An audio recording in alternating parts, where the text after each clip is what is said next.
Iran के पूर्व सर्वोच्च नेता अयातुल्लाह अली खामेनी को अंतिम विदाई देने के लिए तेहरान में राजकीय शोक समारोह शुरू हो गए हैं। राजधानी के ग्रैंड मुसल्ला में आयोजित इस समारोह में ईरान के शीर्ष नेताओं के साथ दुनिया के कई देशों के उच्च स्तरीय प्रतिनिधिमंडल शामिल हुए। समारोह के दौरान ईरानी संसद के स्पीकर मोहम्मद गलीबाफ और विदेश मंत्री अब्बास अरागची भावुक हो गए। दोनों नेताओं की आंखों से आंसू छलक पड़े और उन्होंने पूर्व सर्वोच्च नेता को श्रद्धांजलि अर्पित की। खामेनी की मौत इस साल 28 फरवरी को अमेरिका इजराइल के हमलों में हुई थी। उनके अंतिम संस्कार को लेकर पूरे ईरान में सुरक्षा के कड़े इंतजाम किए गए हैं।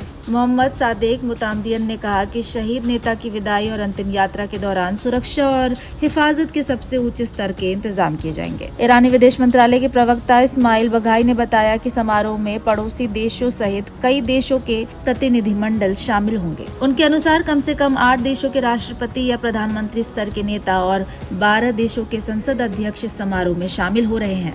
उन्होंने ये भी कहा कि लगभग 100 देशों के नागरिक समूहों और प्रमुख हस्तियों की भागीदारी भी इस विदाई समारोह में होगी। साथ ही पूर्वी यूरोपीय देशों के आधिकारिक प्रतिनिधिमंडल, सांसद और प्रमुख हस्तियां भी कार्यक्रम में मौजूद रहेंगी। भारत की ओर से अंतिम संस्कार समारोह में विदेश राज्य मंत्री पवित्र मार्गरेटा और बिहार के राज्यपाल लेफ्टिनेंट जनरल सैयद अता हसनैन ने प्रतिनिधित्व किया। वहीं भारत में ईरान के दूतावास ने एक्सपर्ट जानकारी साझा करते हुए बताया कि कई भारतीय हस्तियों ने भी अयातुल्लाह अली खामेनी को श्रद्धांजलि अर्पित की।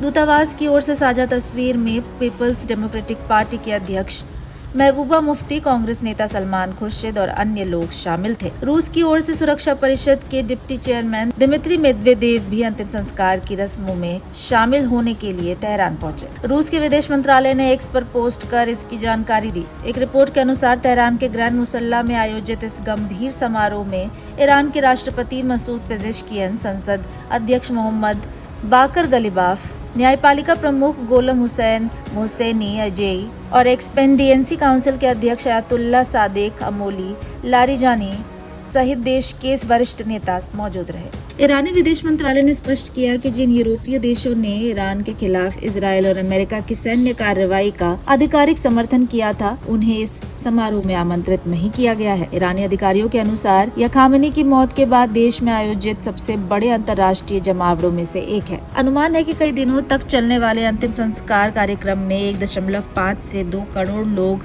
शोक व्यक्त करने के लिए शामिल होंगे। सोमवार को तेहरान में अंतिम संस्कार जुलूस निकाला जाएगा। इससे पहले पार्थिव शरीर को ग्रैंड मुसल्ला में अंतिम दर्शन के लिए रखा जाएगा। इसके बाद 9 जुलाई को मशहद में दफनाने से पहले कोम, बगदाद, करबला और नजफ में अन्य धार्मिक रस्में अदा की जाएंगी। आयोजकों के अनुसार मुसल्ला के द्वारा आम जनता के लिए शनिवार सुबह 6 बजे खोले जाएंगे। हालांकि परिस्थितियों के अनुसार इन्हें पहले भी खोला जा सकता है। फिलहाल इस जानकारी में इतना ही। ऐसे तमाम खबरों के लिए देखते रहिए भारत एक्सप्रेस।